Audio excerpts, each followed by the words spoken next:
우리 선한 사마리아인의 비유로 알려진 본문은 단순히 우리가 이웃의 어려움을 지나치지 말아야 된다라고 하는 그런 결론으로 우리가 많이 생각을 하고 있습니다. 그러나 선한 사마리아인의 비유가 단순히 그것만의 의미는 아닐 것입니다. 예수님께서 하신 이 말씀은 실제로 일어난 사건은 아니죠. 비유의 말씀이니까 실제로 일어난 사건은 아니라 예수님을 찾아온 율법 교사에게 한 가르침을 주시기 위해서 주신 말씀입니다. 그러나 예수님께서 하신 이 비유를 가만히 우리가 여러 가지 비유를 생각해 보면 예수님께서 그냥 만들어낸 이야기는 거의 없습니다. 그 당시 사람들이 흔히 경험을 했고 또 흔히 환경 중에 있었던 그런 일들을 하나 예수님께서는 가지고 와서 비유로 설명을 하셨죠. 오늘 본문에서도 예루살렘에서 여리고로 내려가는 길에 광야 길에 종종 일어나는 강도 사건이 있었습니다. 그 강도 사건을 예수님께서 하나로 가지고 와서 그 비유로 예수님께서 오늘 말씀해 주십니다. 그런데 오늘 이 비유의 말씀을 단순히 예수님께서 사마리아인의 비유라고 해서 단순히 그 발락만 가지고 생각을 해서는 이 누가복음에서 말하고자 하는 전체적인 문맥 속에서의 이 비유를 찾을 수가 없습니다. 그래서 오늘 여러분 보실 때 누가복음 10장에 보면은 70인을 제자를 파송한 장면이 나오는데 그 파송에 뒤이어서 바로 이 비유가 나온다는 점에서 왜 예수님께서 70인 제사 파송 뒤에 이 비유를 말씀하셨을까를 생각하면서 오늘 비유의 말씀 한번 생각해 보자 합니다. 그러면은 우리가 지난번 우리가 들었던 그런 비유의 말씀과는 조금 다른 해석이 나올 수가 있습니다. 오늘 그런 점에서 한번 이 비유의 말씀을 한번 생각해 보고자 합니다. 오늘 본문 말씀 중에 우리 10장 말씀을 보시면은 70인 제상 파송에 대한 이야기가 나옵니다. 예수님께서 70명의 제자를 따로 세우셨죠. 둘씩 따로 세우셔서 각기 고을로 파송하신 그런 이야기가 나옵니다. 오늘 우리가 읽진 않았지만 10장 17절 말씀에 보면은 제자들을 파송한 이후에 돌아와서 제자들이 전도하면서 들었고 경험했던 이야기들을 예수님께 해줍니다. 무엇을 들었고 무엇을 경험을 했냐면은 예수님께 귀신들이 예수님의 이름 앞에서 항복을 했습니다 라고 하는 그런 경험을 이 제자들이 했습니다. 어디에서 했을까요? 전도 나갔을 때 했다라는 이야기죠. 예수님은 제자들의 이 보고를 듣고 하나님께 감사의 기도를 하면서 제자들에게 말씀하십니다. 그 말씀의 내용이 23절, 24절입니다. 우리 성경 23절, 24절 말씀을 보시면 이렇게 나와 있죠. 제자들을 돌아보시며 조용히 이르시되 너희가 보는 것을 보는 눈은 복이 있도다. 내가 너희에게 말하노니 많은 선지자와 임금이 너희가 보는 바를 보고자 하였으되 보지 못하였으며 너희가 듣고자 하는 바를 듣고자 하였으되 듣지 못하였느니라 라고 말씀하셨습니다. 예수님은 제자들에게 전도하면서 제자들이 보고 들은 것이 참으로 복이 있다라고 말씀을 하셨습니다. 그럼 제자들이 무엇을 보고 무엇을 들었을까요? 예수님께서 그동안 행하시고 앞으로 행하실 이적들과 가르침을 통해서 제자들이 들었던 것은 무엇이냐면 예수는 진짜 그리스도시구나, 예수는 하나님이시구나, 하나님의 아들이시구나 라는 사실을 듣게 됩니다. 또한 제자들이 본 것은 무엇이었냐면은 주의 이름으로 귀신들을 쫓아낼 때 귀신들이 굴복하더라, 예수님의 이름 앞에 항복하더라. 그래서 이 귀신들이 떠난 그곳에 하나님 나라가 임했다라고 하는 것을 보게 된 겁니다.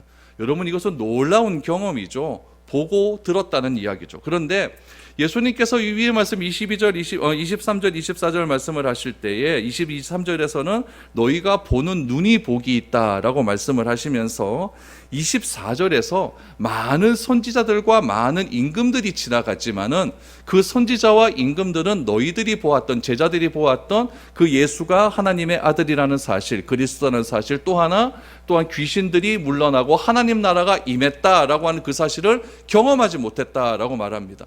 그럼 여기서 말하는 선지자들은 누굴까요? 구약에 있는 구약의 종교 지도자들이었습니다. 많은 임금들은 누구였을까요? 구약 시대 때 사회적으로 뛰어났던 기득권자들, 정치 지도자들이었겠죠. 그들도 물론 하나님이라고 하는 그런 배경 속에서 이스라엘의 역사를 이루어왔지만은 그들은 무엇을 못 보았느냐?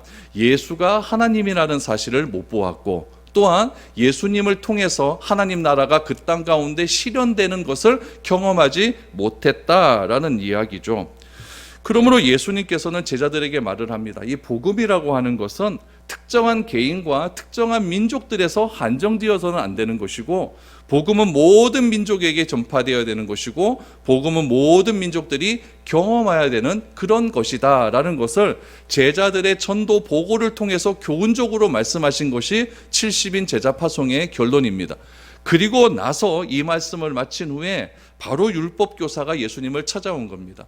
실질적으로 이 말씀이 순서대로 역사적으로 이 말씀이 진짜 이루어졌는가라고 하는 부분에는 우리가 의문이 있습니다. 진짜 70인 제사 파송 이후에 바로 율법교사가 찾아왔을까? 이건 아닐 겁니다. 이건 아닐 거지만 누가복음의 저자인 누가는 어떤 생각을 가지고 이 율법교사가 예수님을 찾아온 장면을 70인 제사 파송 이 밑에다가 삽입을 시킨 겁니다. 그렇다면은 어떤 의도가 있겠죠. 다른 여러 가지 사건도 많을 것인데 왜 하필이면 이 사마리아인의 비유의 사건을, 이 비유를 이 70인 제자 사건 이후에 적었을까? 기록을 했을까? 이것을 우리가 알아내는 것이 오늘 본문에서 굉장히 중요한 문제인 겁니다.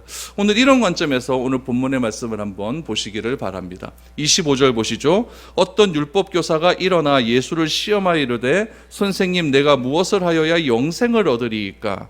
예수님을 시험하기 위해서 어떤 율법교사가 일어났다라고 말합니다. 여기서 시험하다라고 하는 말은 무엇이냐면 철저하게 판단하다라는 이야기죠. 율법교사는 하나님의 말씀을 철저하게 판단할 수 있는 힘이 있고 지식이 있는 사람입니다.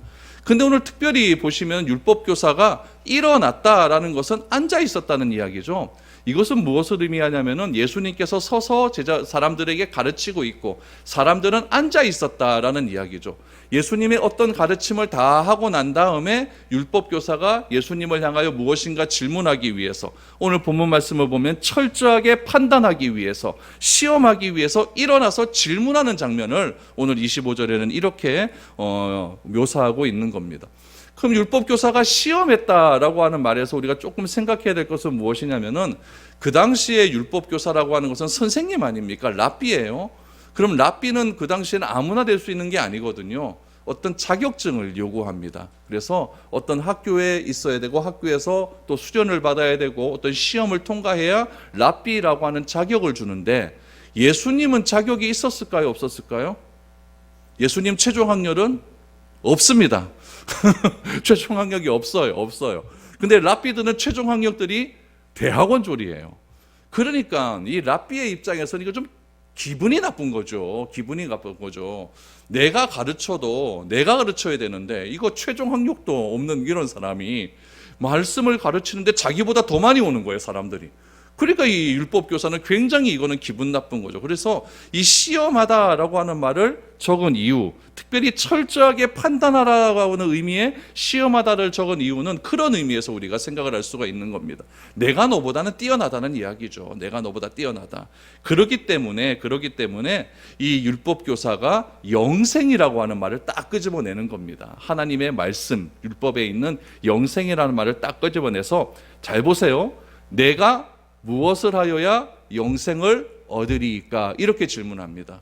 여기서 잘못된 것을 찾으셨습니까? 내가 무엇을 하여야 영생을 얻으리이까? 여러분, 이 질문은 예수님을 한번 떠보기 위해서, 또 예수님을 철저하게 점검하기 위해서 하는 말이에요. 이 질문에서 잘못된 것은 무엇이냐면은 내가 무엇을 하여야입니다. 영생은 하나님의 소관입니다. 내가 행동했기 때문에 얻어지는 것이 아니라 하나님의 은혜로 주어지는 것이 영생이지, 이 영생을 내가 무엇을 했기 때문에 얻는다라고 생각하면 잘못된 거죠. 이 질문에 대해서 예수님께서 어떻게 대답하시는가? 너 그거 잘못됐어, 이렇게 말하지 않습니다. 다른 사람이 이렇게 막 무엇을 막 다그쳐서 내가 넘어지는 건 별 의미가 없어요. 자기 스스로 깨닫는 게 의미가 있는 것이죠. 그래서 예수님께서는 그 율법교사에게 이렇게 질문을 다시 하십니다. 26절, 27절입니다. 예수께서 이르시되 율법에 무엇이라 기록되었으며 내가 어떻게 읽느냐? 대답하되 이르되 내 마음을 다하며 목숨을 다하며 힘을 다하며 뜻을 다하여 주 너의 하나님을 사랑하고 또한 내 이웃을 내 자신같이 사랑하라 하였나이다. 율법 교사는 구원을 얻기 위해서 사람이 해야 할 일이 무엇인지를 묻고 있었어요. 내가 무엇을 하여야 영생을 얻으리이까? 그러나 구원은 오직 예수 그리스도의 구속의 은혜를 믿는 믿음으로만 가능합니다. 내가 무엇을 해야 얻는 것은 아니죠. 당시 율법 교사는 율법 책에 담겨진 그대로를 예수님께 이야기합니다. 그럼 네가 어떻게 하면 예수님께서 율법에 뭐라고 기록되었느냐라고 예수님께서 말씀하셨을 때에 율법 교사는 여러분 요 본문의 말씀 그대로 암송하고 있는 거예요. 그러니까 율법 교사는 성경에 담긴 그대로를 암송하고서 그 암송의 내용을 그대로 이야기한 거죠. 그러나 중요한 것은 무엇이냐면 왜 하나님께서 하나님 사랑과 이웃 사랑에 대한 이야기를 영생과 연관시켰는가? 이 이유가 더 중요한 것 아니겠습니까? 하나님 사랑과 이웃 사랑을 말로만 하는 것이 아니라 그냥 자기들의 뜻대로 해석하는 것이 아니라 이 성경은 하나님께서 주신 것이기 때문에 하나님께서 왜 하나님 사랑과 이웃 사랑을 말씀하셨는가 그 의미를 파악하는 게 더 중요한 것 아니겠습니까? 그런데 율법 교사는 율법책 그대로 써 있는 것을 암송하는 겁니다. 암송하는 거죠. 어떻게 읽었느냐 그랬더니 대답하여 이르되 27절의 말씀처럼 내 마음을 다하고 목숨을 다하며 힘을 다하며 뜻을 다하여 주 너의 하나님을 사랑하고 또한 내 이웃을 내 자신과 같이 사랑하였나이다. 너무나 자연스러운 대답입니다. 이거는 여러분 오늘날 교육하고 똑같죠. 그냥 정답을 애우는 거예요. 그냥 정답을 애우는 거예요. 똑같습니다. 그때 예수님께서 율법에 무엇이라고 기록되었느냐라고 했을 때 율법 교사가 이렇게 얘기했거든요. 그 당시에 율법 교사들은 요즘도 유대인들은 이렇게 다녀요. 이 손목에다 가죽끈을 매죠. 가죽끈을 매고 머리에다가는 정육면체에 이상한 그런 박스를 하나 딱 놓고 이렇게 묶고 다닙니다. 그 가죽끈에는 뭐가 써야 되냐면 율법의 정신이 적혀져 있어요. 핵심들이 적혀져 있고 정육면체의 이 박스에는 뭐가 담겨 있냐면은 율법에서 가장 귀하다고 생각하는 성경 구절이 담겨져 있는 거예요. 이스라엘아 들으라 내 하나님 주 너의 하나님은 하나님이 이런 신명기 말씀들이 거기에 다 담겨져 있어요. 그러니까 예수님께서 뭐라고 기록되었느냐라고 하는 것은 무엇이냐면 네 머리와 미간과 여기 손목에 감춰져 있는 거기에 뭐라고 써 있느냐 이 얘기가 똑같은 거예요. 한번 읽어봐라 이 얘기죠. 그러니까 율법 교사는 이렇게 읽은 겁니다. 율법 교사들이 생각하는 이웃의 의미를 우리가 조금 살펴봐야 됩니다. 하나님을 내 마음과 정성 다하여 하나님 사랑하라 그랬다. 내 이웃을 내 몸같이 사랑했다. 그렇다면 내 율법이 생각하는 이웃은 무엇인가? 율법 교사는 이웃을요 철저하게 유대인만 이웃이라고 생각을 했어요. 그럼 유대인은 뭐냐? 몇 가지 좀 범주가 있습니다. 첫 번째 범주는 뭐냐면은 같은 종교여야 돼요. 그래야 유대인입니다.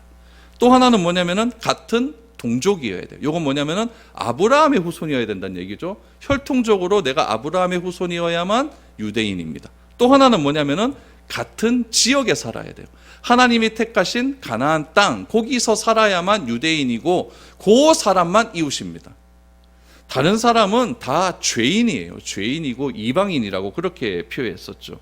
그렇기 때문에 남쪽 유대 지역 사해를 중심으로 해서 유대 지역 또 북쪽에 갈릴리 바다를 중심한 그 북쪽 지역 그 두 지역 외에는 다 나쁜 놈입니다. 다 죄인이에요. 그러니까 예수님은 율법 교사에 대해서 하나님 사랑과 이웃 사랑이 율법에 적힌 것이 맞다라고 말씀을 하시면서 그 말씀대로 살면 된다라고 말씀을 하셨죠. 여러분 예수님께서 중요하게 여기는 건 뭐냐면은 맞다. 그러나 살아야 된다 이겁니다. 그러니까 그 맞다라고 하는 개념은 무엇이냐면은 살 때 맞는 것이 입증된 것이지 아는 것만으로는 진짜 맞는 것이 아니다라고 하는 얘기죠. 그 말씀이 맞다, 적힌 거 맞다, 그러나 그대로 살아야 된다 이 얘기입니다. 그래서 28절을 보십시오. 예수께서 이르시되 내 말답이 옳도다. 이를 행하라 그러면 살리라 하시니. 그러니까 내가 무엇을 하여야 영생을 얻으리까? 라고 하는 질문에 예수님의 대답은 무엇이냐면은 내 대답이 옳도다. 뭐 해라? 그대로 행해라. 그러면 영생 얻는다 이 얘기입니다. 결국 율법 교사는요 어떻게 생각을 했냐면은 자기가 예수님보다 율법 해석에 관해서는 우위에 있다고 생각을 했어요. 그런데 그 우위에 있다는 것을 입증하고 싶었지만은 그렇게 되지가 않는 겁니다. 지금요. 자격은 자기에게 있는데 자격이 없는 예수님께 지금 안 되는 거예요. 그러자 다음 단계 질문을 또 하는 거죠. 그럼 29절을 보십시오. 그 사람이 자기를 옳게 보이려고 예수께 여짜오되 그러면 내 이웃이 누구니까? 라고 말을 합니다. 율법에 정통하다고 자부하는 율법교사가 사람들 앞에서 창피를 당한 거죠. 그래서 어떻게 합니까? 자기를 옳게 보이려고 내 자존심이 세워져야 되는 거예요.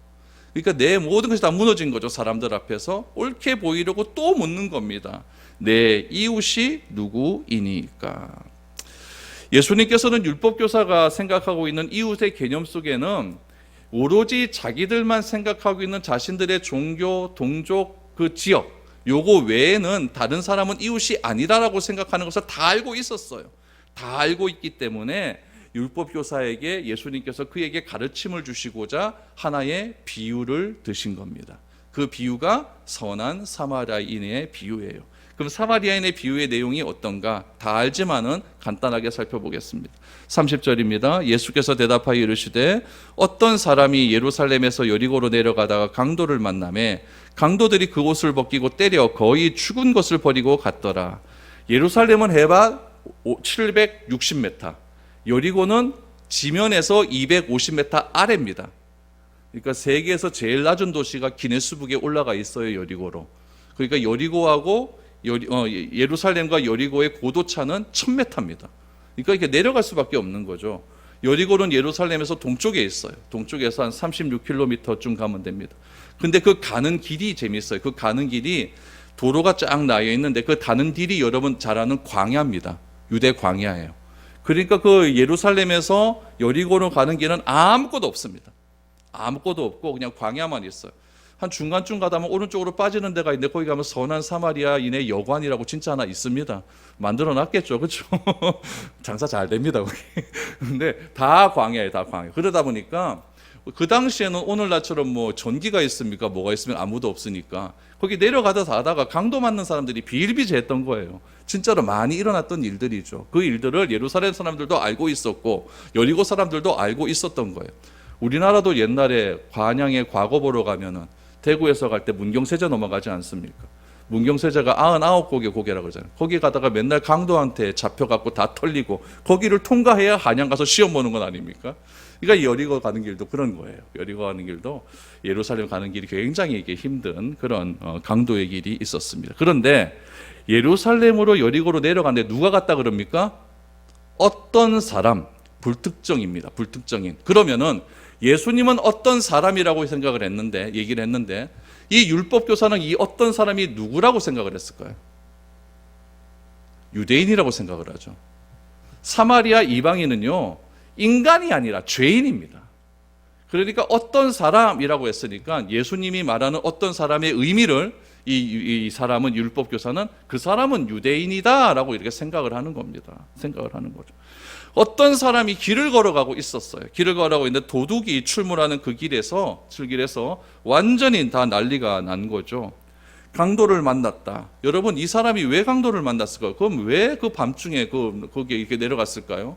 대충 보면 뭐 짐작은 가는 게 좀 있긴 있어요. 뭐 예배드리러 갔다가 내려가는 길이었든지, 예루살렘은 종교의 중심이었으니까 뭐 제2용품을 사러 내려갔든지 뭐 이런 것이 있었고, 예루살렘은 집값이 비싸거든요. 그러니까 대다수 사람들이 예루살렘 주변에 있던 여리고, 거긴 좀 집값이 좀 싸거든요. 그러니까 거기서 많이 살았다는 그런 기록들이 있습니다. 그래서 뭐 그래 내려갔든지 장보러 갔다 왔든지 무슨 볼 일이 있었겠죠.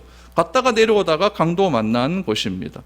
그런데 이 강도가 어떻게 했느냐? 옷까지 빼앗다. 여러분 옷을 빼앗았다는 것은 굉장히 심각한 일입니다. 우리 이스라엘 사람들이 주로 입는 옷이 겉옷과 속옷 아닙니까? 겉옷은 무엇에 쓰이냐면은 추위를 피하기 위해서 이불과 같은 옷 아닙니까? 이 겉옷 빼앗겼다는 건 다 뺏긴 것과 똑같은 거예요. 완전히 빼앗긴 거죠. 그리고 후환을 없애기 위해서 폭행을 가하여서 어떻게 되었다? 죽을 지경에 되었다. 이거는 완전 반죽은 겁니다. 반죽은 거예요. 이런 상황을 예수님께서 설정하신 거예요. 그때 어떻게 이야기하느냐? 31절 32절 마침 한 제사장이 그 길로 내려가다가 그를 보고 피하여 지나가고 또 이와 같이 한 레위인도 그곳에 이르러 그를 보고 피하여 지나가되. 예수님이 하신 말씀 참 마침이라는 게 진짜 웃긴 거예요. 왜 마침 그때 제사장이 지나갑니까? 이 제사장의 주 임무는 무엇이냐면 성전에서 제사를 집례하는 임무 아닙니까? 그러니까 제사장은 성전에서 제사장의 의무 기간을 마치고 여리고로 가는 길에 여리고에 있는 자기 집으로 가는 길이었다라는 이야기죠. 당시 여리고에는 제사장과 레위인들이 꽤 많이 살고 있었거든요. 예루살렘은 원체 부동산 값이 비쌌기 때문에 대제사장 외에는 그렇게 많은 사람들이 못 삽니다. 그러니까 저다시 여리고에서 많이 살았던 거죠. 그런데 제사장은 강도를 만난 사람을 보고 어떻게 했느냐, 이게 중요하죠. 31절에 보니까 그를 보고 피하여 지나갔다라는 것은 의도적이었다는 이야기예요. 피하여 지나갔다라는 것은 무엇이냐면은 저기서 한 사람이 막 끙끙대고 있어요. 그러면은 외곽길로 돌아갔다는 이야기예요. 보고 돌아갔다는 이야기죠. 그러면 왜 제사장은 도와주지 않았을까요? 왜 제사장은 도와주지 않았을까요? 이거 미국의 1970년대에 어떤 심리학과 교수가 이거를 똑같이 실험을 해본 거예요. 왜 이 제사장은 심리학적으로 도와주지 않았을까? 그래서 진짜 여리고에 가서 어떤 한 사람을 막 피 흘리고 막 이래 해놓고 사람들 지나가는 사람들의 이 사람을 하는 반응을 봤대요. 반응을 봤더니 누가 도와줬는지 압니까? 여유가 있는 사람이 도와줬대요. 덜 바쁜 사람. 완전히 성경하고 다른 쪽으로 해석하지 않습니까? 그러니까 이 사람이 한 가지 또 하나 얘기를 해요. 만약 아리따운 아가씨가 거기서 피 흘려 있었으면 도와줬을까 안 도와줬을까? 진짜 저명한 학자가 있었으면 도와줬을까 안 도와줬을까? 이런 것을 가상을 해서 막 해봤더니 아가씨 있으면 다 도와줬다 그래요. 그런 것들은 심리학자들의 이야기고, 오늘 성경의 이야기를 왜 제사장은 도와주지 않았을까? 몇 가지 생각할 게 있어요. 첫 번째는 무엇이냐면은 자기도 도와주다가 강도에게 당할 것 같으니까 안 도와줄 수 있어요. 이건 누구나 그럴 수 있어요. 또 하나 이유는 뭐냐면 율법 때문에 그래요. 시체를 가까이 하는 자마다 내가 부정해지거든요. 그런데 시체를 가까이해서 부정이 정해지는 기간이 일주일입니다. 그럼 내일 가서 또 제사를 드려야 될지도 모르는데 이거 내가 어떻게 해야 되느냐 이죠. 그러면은 내가 이 사람을 도와주다가 내가 부정하게 돼서 내가 제사를 못 드리면 이건 하나님께 손해다. 뭐 이렇게 해석될 수도 있는 것 아니겠습니까? 예배에 이거 불편해 이렇게 될 수도 있으니까 그래서 도와주지 않을 수도 있다라는 생각이 듭니다. 그러나 중요한 건 뭐냐면은 최소한의 노력도 안 했다는 거예요. 사람이 죽어가면은 최소한의 노력은 해야 되는데 그 노력조차도 안 했다. 이게 문제라는 이야기죠. 레위인은 어떻습니까? 레위인도 똑같아요. 레위인도 하나님의 성전을 제사장을 도와주는 사람들이에요. 도와주는 사람에게서 봉사하기 위해서 구별된 지파였다는 얘기죠. 제사장보다는 지위가 낮지만 그래도 유대인들 사회에서는 특별하게 선별된 족속이 레위 지파 아닙니까? 그렇기 때문에 유대의 종교적 특권을 충분히 누리면서 살아왔던 사람이에요. 율법을 몰랐을까요? 율법 너무나 잘하는 사람이죠. 그렇기 때문에 모든 사람의 모범을 보여야 되는데 이 사람도 어떻게 했느냐? 제사장처럼 지나가요. 그를 보고 피하여 갔다라고 말합니다. 이것도 우회로 돌아갔다, 의도적인 이야기입니다. 그런데 예수님은 여기서 사마리아인을 한 명 딱 등장을 시킵니다. 마침 사마리아인을 등장시키는 거죠. 33절 보시죠. 어떤 사마리아 사람은 여행하는 중 거기 이르러 그를 보고 불쌍히 여겨 가까이 가서 기름과 포도주를 그 상처에 붓고 싸매고 자기 짐승에 태워 주막으로 데리고 가서 돌보아 주니라 라고 말합니다. 앞에 두 사람은 유대인, 세 번째는 사마리아인. 그러면 이 누가의 의도가 딱 보이지 않습니까? 이건 대조입니다. 대조예요. 대조. 뭐 종교적인 신분 뭐 그게 중요한 것이 아니라 딱 대조를 하는 거죠. 더구나 앞에 유대인 중에서 이 제사장과 레위 지파 사람들은 뭐냐? 종교 지도자들 아닙니까? 또한 당시 사마리아인들은 그들에 비하면 사람 취급도 못 받는 사람이었어요.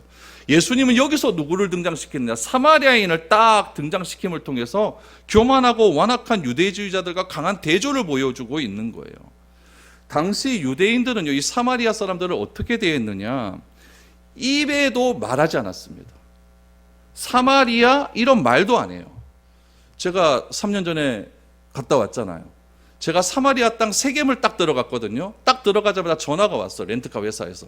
거기 들어가서 사고 나면은 보험 처리 안 됩니다 이러더라고요. 지금도 그래요.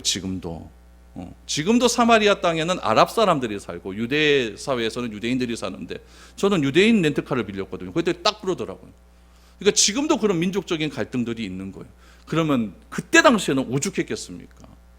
북쪽 사람들이 예루살렘에 제사 드리러 와야 되잖아요. 와야 되는데 사마리아 땅을 지나가야 되는데 그거 지나가기 싫어서 북쪽에 있는 요단강 건너서 다시 남쪽으로 내려와서 남쪽에 있는 요단강 다시 건너 여리고 건너서 이렇게 들어옵니다. 왜 그럴까요? 내 신발에 사마리아 땅에 흙이 묻기 싫은 거예요. 그 정도입니다. 그러니까 사마리아 사람들은 완전 개처럼 취급하는 거죠. 아주 안 좋은 그런 마음을 가지고 있었어요. 그런데 예수님은요, 유독 사마리아 사람들의 얘기를 굉장히 많이 하십니다. 왜 예수님이 사마리아 사람들에 대한 이야기를 많이 하실까요? 여러분, 우리도 예수님을 믿는다고는 하지만, 교회를 다닌다고는 하지만, 교인이 되었다고는 하지만 우리 마음속에 지울 수 없는 사람이 있습니다. 고대 사회에서는요, 이런 일들이 종종 있었어요. 1900년도 초반에 영국 런던에서 고대 유적지, 신전 유적지에 발견이 되었는데, 거기에 땅을 막 파다 보니까 어떤 문서가 하나 발견이 되었어요. 그 문서가 요즘 말로 말하면 소위 블랙리스트입니다. 어떤 블랙리스트냐? 성전에 들어올 수 없는 사람에 대한 블랙리스트가 쫙 적혀져 있었어요. 우리 구약에도 보면은 성전 제사에 참여하지 못하는 사람들 어떤 조건들이 나오지 않습니까? 시체를 가까이 한 사람, 나병 환자, 유출병 걸린 사람들, 이런 사람들은 가까이 가지 못하고, 병자들, 장애인들도 가까이 못 가잖아요. 그러니까 사도행전에서 보니까 안전뱅이를 일으키자마자 그 사람이 제일 먼저 한 일이 뭐냐면 성전에 뛰어가서 하나님을 찬미하는 일이에요. 그러니까 유대 사회에서는 이 종교적인 경착들이 너무나 강하기 때문에 내가 믿는 신에게 제사를 드리고 예배를 못 드린다는 것은 이건 죽는 것과 다름이 없는 일들이죠. 근데 그 고대 신전에서 블랙리스트가 발견이 되는 거예요. 블랙리스트가. 그리고 그 블랙리스트 다음에 관련되는 문서들이 뭐냐면 기도문이 발견이 됩니다. 이 사람들은 제발 우리 성전에 못 오게 해주십시오. 이런 기도문들이 발견이 되는 거예요. 그러니까 고대의 사회에서는 이런 일들이 흔한 일이었어요. 이런 영향들을 이 유대 사회가 받지 않았겠습니까? 특별히 이 유대 사회에서 사마리아인들을 싫어하는 이유는 BC 북이스라엘이 아수르에게 멸망을 당하고 아수르 왕들이 아수르 사람들을 이스라엘 사마리아로 이주를 시키지 않습니까? 이주시켜서 그들과 혼연일을 만들어 버리거든요. 그래서 그들이 싫다는 거죠. 혼연일이 싫다는 거죠. 그때로부터 사마리아 사람들 상종도 안 하는 거예요. 상종도 안 하는 거예요. 그런 상종도 안 하는 그런 사회적인 분위기 속에서 예수님도 그런 문화 속에서 자라왔거든요. 그럼에도 불구하고 시시때때로 예수님께서는 사마리아 사람을 끄집어내십니다. 왜 예수님께서 사마리아 사람들을 예수님의 말씀 속에 그렇게 많이 등장시킬까요? 요즘 말로 하면 쉬워요. 이 편 저 편 가르지 말라는 이야기예요. 네 편 내 편 가르지 말라는 이야기예요. 유대인들은요, 자기 편과 남의 편 가르는데 선수들입니다. 얼굴도 쳐다보지 않습니다. 그런데 예수님은 율법교사와의 대화 속에서 이웃의 범주에 대한 말씀을 하실 때에 사마리아 사람을 딱 등장을 시키는 거예요. 유대인들이 상종도 하지 않는 사마리아 사람을 등장시키는 것입니다. 그리고 예수님은 강도 만난 자를 도와준 사마리아 사람에 대해서 이렇게 말씀을 하십니다. 사마리아 사람은 첫 번째 그 강도 만난 사람을 어떻게 했다? 불쌍히 여겼다. 여러분, 본거는 똑같아요. 근데 한 사람은 우회해서 가고 한 사람은 불쌍히 여깁니다. 이것이 차이가 있는 것이죠. 정반대의 모습을 보여주는 거예요. 두 번째, 치료해 주었습니다. 이건 뭐냐면은 강도 만난 사람에게 응급 조치해 줬다는 이야기예요. 요즘 말로 하면 119 불러줬다는 이야기죠. 당시에 기름과 포도주는요, 상처 치료제로 알려져 있는 그런 치료 약품이었습니다. 기름은 상처의 통증을 식혀주고 포도주는 알코올이니까 소독하는 역할이 있는 거죠. 사마리아 사람은 기름과 포도주를 상처에 바른 후에 싸매어 주었습니다. 세 번째, 후속 조치도 해줍니다. 후속 조치가 뭐였을까요? 35절을 보십시오. 그 이튿날 그가 주막 주인에게 데나니온 둘을 내어주며 이르되 이 사람을 돌보아 주라. 비용이 더 들면 내가 돌아올 때에 갚으리라 하였으니. 이튿날 그랬는데, 여러분, 우리가 생각하는 이튿날 그러니까 이튿날 언제인지 몰라요. 다른 사본에 보니까 이튿날이 이른 새벽 이렇게 나왔어요. 이른 새벽은 새벽 4시 5시입니다. 이른 새벽에 3시 5시에 이 사마리아 사람이 그 여관을 나설 수밖에 없는 이유가 있다는 이야기죠. 바쁜 사람이에요. 매우 바쁜 사람이에요. 아침 일찍 일어나서 데나니온 둘, 그러니까 이틀치에 해당되는 품삯이죠. 그것을 주고 떠난 겁니다. 그리면서 후속 조치까지 해주었어요. 이 이야기를 다 하시고 나서 예수님께 율법교사에게 질문합니다. 36절 37절 내 생각에는 이 세 사람 중에 누가 강도 만난 자의 이웃이 되겠느냐 이르되 자비를 베푼 자이니 예수께서 이르시되 가서 너도 이와 같이 하라 하시니라. 예수님은 보세요, 질문이 중요합니다. 누가 강도 만난 자의 이웃이냐라고 물었습니다. 그런데 이 율법교사는 예수님께 뭐라고 질문했습니까? 누가 내 이웃이냐? 이 차이점이 보이십니까? 누가 강도 만난 자의 이웃이냐? 누가 내 이웃이냐? 차이점이 발견돼야 되는 거예요. 예수님은 내가 누구의 이웃이 되어야 하느냐를 물으신 거고, 그러니까 이웃의 관점에서 묻는 겁니다. 율법교사는 나의 관점에서 하는 거죠. 나에게 잘해준 사람은 이웃이고 잘 안 해준 사람은 이웃 아니라는 이야기예요. 이 차이가 있는 것이죠. 그러니까 율법교사가 질문하는 이웃의 개념은 철저하게 자기중심적인 개념입니다. 나한테 유리한 것 잘해주는 사람, 이런 사람만 나는 가까이 하겠다라는 이야기죠. 그러니까 율법교사는 이웃의 개념을 제한하고 있는 거예요. 그런데 예수님이 말씀하신 이웃의 개념은 무엇이냐면은 나는 누구의 이웃이 되어야 되겠느냐 이겁니다. 나는 누구의 이웃이 되어야 되겠느냐. 자기 이웃을 미리 결정해 두는 것이 아니라 스스로 이웃을 만들어 가야 된다라는 개념입니다. 그때 율법교사의 대답이 무엇입니까? 여러분, 누가 진짜 이웃이죠? 사마리아 사람이라 대답하잖아요. 근데 얘는 그렇게 대답 안 합니다. 뭐라고 대답하는 거 보세요. 자비를 베푼 자입니다. 왜 그럴까요? 입에 담기 싫은 거예요, 사마리아 사람이. 자비를 베푼 자입니다.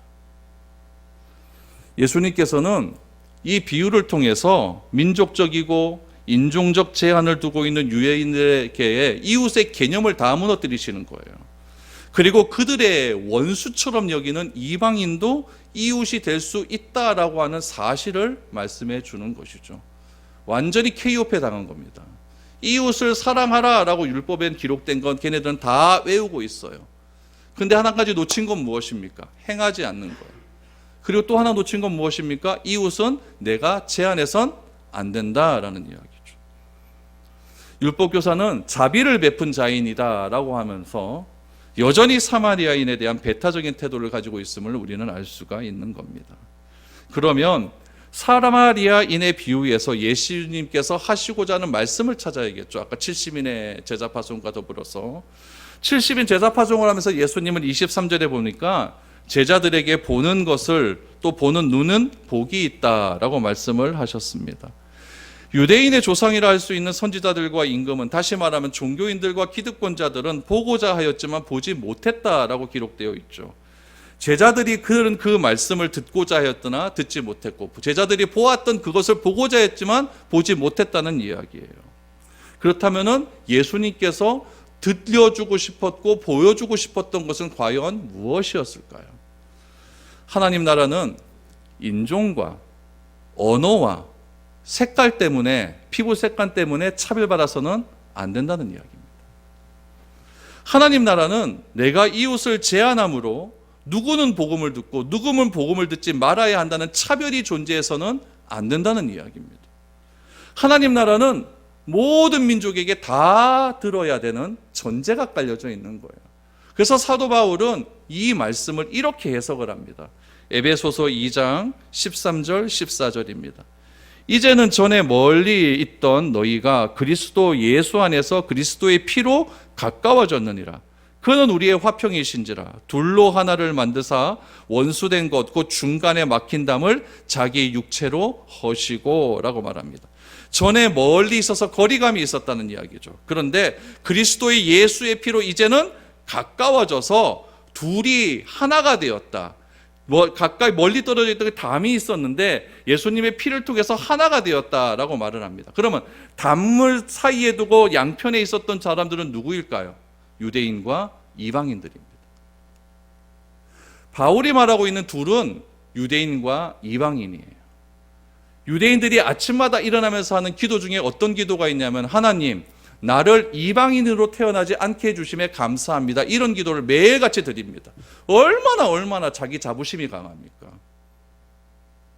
그런 기도를 드리는 사람들에게 하나가 되었다라고 말을 합니다. 하나가 되어 무엇으로? 그리스도의 피를 통하여서.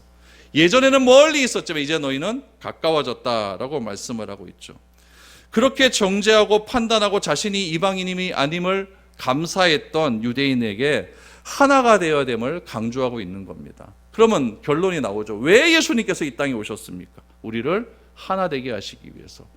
그들이 보고 그들이 들어야 될 것은 무엇입니까? 하나님 나라는 이런 거라는 거예요. 어떻게 임할 수 있을까요? 온갖 편견과 잘못된 사고로 인하여서 나만의 블랙리스트가 있는데 그것을 다 벗어버리고 그리스도의 피로써 하나가 될 때 그것이 바로 하나님의 나라가 되는 거죠. 그것을 듣고 보는 거 경험하는 자가 뭐가 있다? 복이 있다 이겁니다. 지금 예수님께서 영생에 대한 질문에 대한 답하면서 이렇게 나오시는 것 아닙니까? 영생이 무엇입니까? 하나님 나라를 경험하는 거예요. 그 하나님 나라는 어떤 곳입니까? 검은 사람은 못 갑니까? 아닙니다. 검은 사람도 갈 수 있습니다. 우리처럼 황토색은 못 갑니까? 우리도 갈 수 있어요. 하얀 사람만 갑니까? 아니도 그들도 못 갈 수가 있어요. 그러나 중요한 것은 무엇이냐면은 예수를 그리스도로 믿느냐 안 믿느냐 이것이 중요한 것이죠. 하나님의 은혜로 말미암아 내가 그것을 믿는다면은 하나님 때문에 내가 하나님 나라를 가는 것이지 내가 무엇을 했기 때문에 가는 건 아니지 않습니까?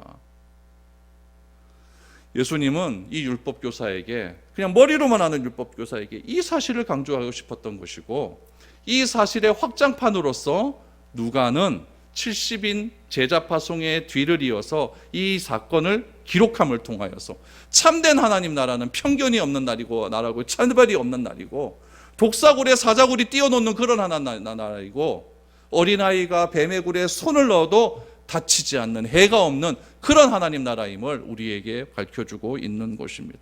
바라건대 저는 여러분들의 가정 속에서 이런 하나님 나라가 경험되기를 축복합니다.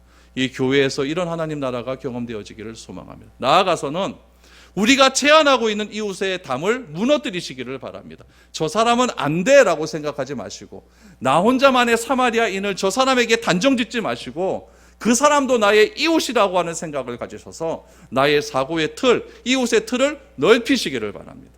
모든 사람이 다 하나님 나라의 백성이 될 수 있습니다. 어떻게 할 때? 내가 차별 없이 복음을 증거할 때 하나님 나라는 이루어지게 되는 겁니다. 이 사실을 듣고 경험하는 자는 복이 있습니다.